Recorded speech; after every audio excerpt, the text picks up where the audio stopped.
ബിജു അച്ഛൻ്റെ ബർത്ത്ഡേ ആയിരുന്നു കേട്ടോ. കഴിഞ്ഞ ദിവസം ഒന്ന് കൈയടിച്ചേരില്ല. അച്ഛൻ്റെ നാട്ടിൽ ജോലി ചെയ്യുമ്പോൾ കാശ്മീരിൽ വർക്ക് ചെയ്ത ഗോതമ്പലം ജോലിയിൽ കുനിഞ്ഞി പള്ളിയിൽ സേവനം ചെയ്യുന്നു. നല്ല അധ്യാപകനായിട്ട് അറിയപ്പെടുന്ന അച്ഛനാണ്. എനിക്ക് ചില ശിഷ്യന്മാരെ അറിയാൻ കഴിയും. അങ്ങനെ നല്ല ഞങ്ങളെല്ലാവരും അടുത്ത ബന്ധുക്കളാണ്. അതുപോലെ മൊബൈൽ ചെയ്യുന്ന നിർബന്ധിച്ച് അച്ഛനാകുമ്പോൾ 2 വർഷം കൂടി കഴിഞ്ഞാൽ പക്ഷേ നമ്മുടെ ബെന്നിപിതാവ് തന്നെയാണ്. ഞാൻ ബെന്നിപിതാവിൻ്റെ ചേട്ടനച്ഛനാണ്. ഞാൻ 4ാമത്തെ മകനാണ്, പിതാവ് 8ാമത്തെ മകനാണ്. ഒത്തിരി പ്രത്യേകതയുള്ള ഒരു ദിവസമാണ്. ഒന്ന് മാതൃദിനമാണെന്ന്. മാതൃദിനത്തിൻ്റെ എല്ലാവിധ ആശംസകളും ഇവിടെ ഇരിക്കുന്ന എല്ലാ അമ്മമാർക്കും പ്രത്യേകമായി നേരുന്നു. അമ്മമാരൊന്ന് കൈവക്കാവോ? എല്ലാവരും ഒന്ന് കൈകടിച്ച് അമ്മമാർക്ക്. നിങ്ങളുടെ ബോധമുള്ളവരെ ഇവിടെ ഞങ്ങൾക്ക് ഇങ്ങനെ നിൽക്കുന്നത് അമ്മമാരില്ലാത്തൊരു ലോകത്തെക്കുറിച്ച് ചിന്തിക്കണം. ഏറ്റവും സ്നേഹവും ഹൃദയവും താലോലിക്കലും ഉമ്മ കൊടുക്കലും ഒളിപ്പിക്കലും എല്ലാം ചെയ്യുന്ന അമ്മമാരാണ് ഈ മാതൃദിനത്തിൻ്റെ ആശംസകൾ. ഇന്ന് മറ്റൊരു പ്രത്യേകത, പഴയ നിയമവും പുതിയ നിയമവും ഒന്നിച്ചു ചേർന്ന ഒരു കല്യാണം എന്ന് മാത്രമേ ഞാൻ കണ്ടിട്ടുള്ളൂ. ജോയൽ എന്ന് പറയുന്നത് പഴയ നിയമത്തിലെ ചെറിയൊരു പ്രവാചകനാണ്. യോ എന്ന ഹീബ്രുവിൽ പറയുന്നു ദൈവം ഞങ്ങളെ രക്ഷിക്കട്ടെ എന്നാണ്. യാഹ്വേ രക്ഷയാകും എന്ന് പറയുന്ന പ്രവാചകനാണ്. അദ്ദേഹമാണ് പന്തക്കോസ്തായെ കുറിച്ച് ആദ്യം സംസാരിക്കുന്ന പ്രവാചകൻ.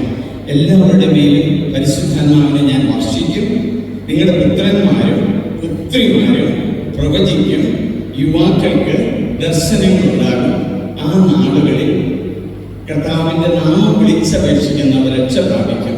അപ്പൊ പഴയ നിയമത്തിൽ പരിശുദ്ധാത്മാവിനെ കുറിച്ച് പറയുകയാണ്. പന്തക്കോസ്താ ദിനത്തിൽ അത് നടന്നു. 2 പേർക്കും കൂടി പരിശുദ്ധാത്മാവിനെ കിട്ടുന്ന ഏക ഉദാശ ഇത് മാത്രമേ ഉള്ളൂ. പിതാവിന്റെ പൗരോഹിത്യ പൂർണ്ണതയാണ് മെത്രാൻ പട്ടം എന്ന് പറയുന്നത്. ഞങ്ങൾ 3 അച്ഛന്മാര്, ഞങ്ങൾക്ക് പൂർണ്ണത കുറവാണ്, പട്ടത്തിന്റെ പൂർണ്ണത കുറവാണ്. ജോയൽ ഇവിടെ ഇരിക്കുന്നത് അപ്പോൾ ഓർക്കാനായിട്ടുള്ള സന്ദേശമാണ് ജോയൽ പ്രവാചകന്റെ പുസ്തകം 2:28. എല്ലാവരുടെയും പേര്.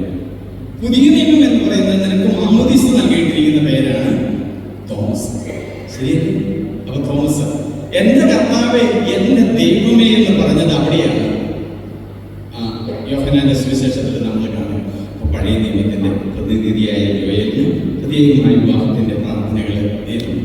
ഇനി മരിയയുടെ മാമോദീസ പഴയ നിയമത്തിൽ പുതിയ നിയമത്തിലേക്ക് കിടക്കുകയാണ്. എലിസബത്ത്, ശരിയാണ്, എലിസബത്ത്.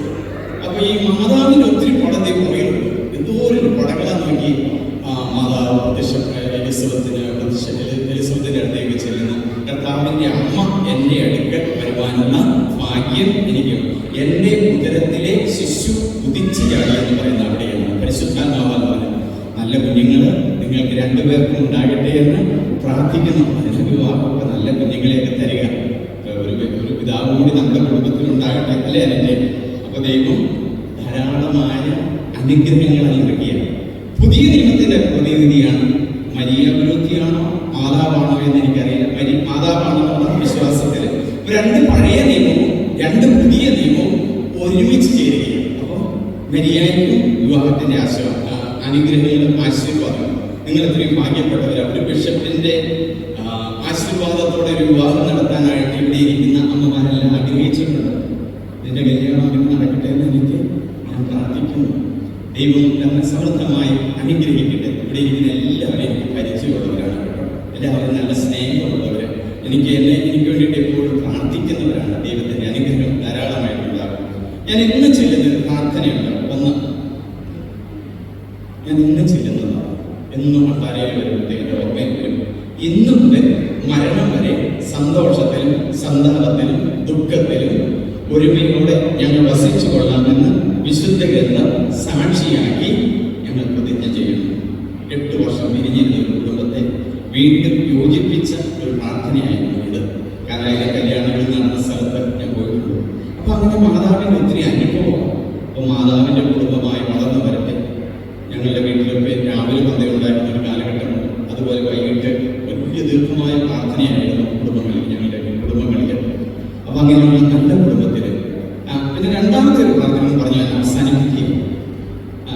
സാധാരണ മാതാപിതാക്കൾ ഒരു ഭാര്യ ഒരു അമ്മ എന്നെ വെച്ച് പറഞ്ഞു, ഭർത്താവുമായിട്ട് പിണങ്ങിയിട്ട് ജീവിക്കുന്ന. അപ്പൊ ഞാൻ അമ്മച്ചോട് ചോദിച്ചു, അമ്മച്ചിക്ക് എന്നാ സ്വന്തമായിട്ടുള്ളത്? ഓ, എന്നാ അച്ഛൻ സ്വന്തമായിട്ടുള്ളത്? അമ്മച്ച കയ്യിൽ കുറച്ച് വളയുണ്ടാകും, ഇത് മുഴുവൻ എൻ്റെ അച്ഛൻ സ്വന്തം തോന്നും, സ്വർണ്ണ വളയുള്ളത്. അമ്മച്ചിക്ക് സ്വന്തമായിട്ട് ആരുള്ളത്? ഒന്നുമില്ല, ഭർത്താവായിട്ട് പിണങ്ങി ജീവിക്കുന്നത്. സ്വന്തം എന്ന് പറയുന്നത് ജോയലിനെ സംബന്ധിച്ച് സ്വന്തം എന്ന് പറഞ്ഞു കിട്ടുന്നത് മരിയമ്മോളാണ്. മരിയമ്മോൾക്ക് സ്വന്തം എന്ന് പറയുന്നത് ജോയൽ.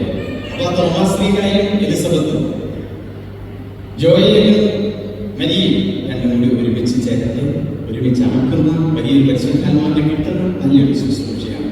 അപ്പൊ ഈ പണിയിൽ അമ്മച്ചോട് പറഞ്ഞ പ്രാർത്ഥന നിങ്ങൾ വല്ലപ്പോഴൊക്കെ നോക്കണം. ഞാൻ ചെല്ലുന്നതാണ്, ദൈവമേ, നിന്റെ കരത്തിൽ നിന്ന് ഞാൻ സ്വീകരിച്ച എന്റെ ബലിയെ അങ്ങയുടെ കരങ്ങളിൽ സമർപ്പിക്കുന്നു. ഈ പ്രാർത്ഥന ചെല്ലാം. ദൈവത്തിന്റെ കരത്തിൽ നമ്മൾ ആരുമല്ല. ഞാൻ ഇവിടെ നിന്ന് ഇങ്ങനെ വചനം പറയണമെന്ന് ദൈവത്തിന്റെ നിശ്ചയം. പിതാവ് വന്ന് വിവാഹം ആശീർവദിക്കണമെന്നത് ദൈവത്തിന്റെ നിശ്ചയം. ഈ രണ്ടച്ഛന്മാരും കൂടി വരുന്നത് അയ്യച്ഛനും ബിജു അച്ഛനും വരണമെന്നുള്ളത് ദൈവം. ഇപ്പൊ നിങ്ങളെല്ലാവരും ഈശോയുടെ മുമ്പിൽ ആയിരിക്കണമെന്നുള്ളത് ദൈവത്തിന്റെ നിശ്ചയമാണ്. അല്ലാതെ നമ്മളാരും തീരുമാനിച്ചില്ല.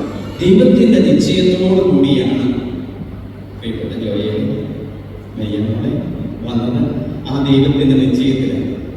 അപ്പൊ ദൈവത്തിന്റെ ആ അനുഭവം നിങ്ങൾക്ക് സമർത്ഥമായി ലഭിക്കട്ടെ. ഇത്രയും വലിയൊരു ഭാഗ്യപ്പെട്ട അനുഭവം നിങ്ങൾക്കും ഇവിടെ ഇരിക്കുന്ന ആളുകൾക്കും ലഭിച്ച നമുക്ക് ദൈവത്തിന് നന്ദി പറയാം. പരിശുദ്ധ അമ്മയുടെ മാസത്തിൽ ഇവിടെ വന്നിരിക്കും. പരിശുദ്ധ അമ്മ ഇന്ന് പ്രത്യക്ഷപ്പെടുന്ന മെഡ്ജുഗോറിയായാലും ഞാൻ ഉണ്ടായിരുന്നു, യൂഗോസ്ലാവിയായാലും അവിടെ ഞാൻ ഉണ്ടായിരുന്നു. മാതാവ് സെപ്റ്റംബർ 8 പ്രത്യക്ഷപ്പെടുമ്പോൾ ഞാൻ അവിടെയുണ്ട്. മാതാവിനെ കണ്ടെന്ന് ഞാൻ പറയില്ല, പക്ഷെ അമ്മയോട് പ്രാർത്ഥിച്ചാൽ ഇന്നേ വരെ പരിശുദ്ധ അമ്മ എന്നെ ഉപേക്ഷിച്ചിട്ടില്ല.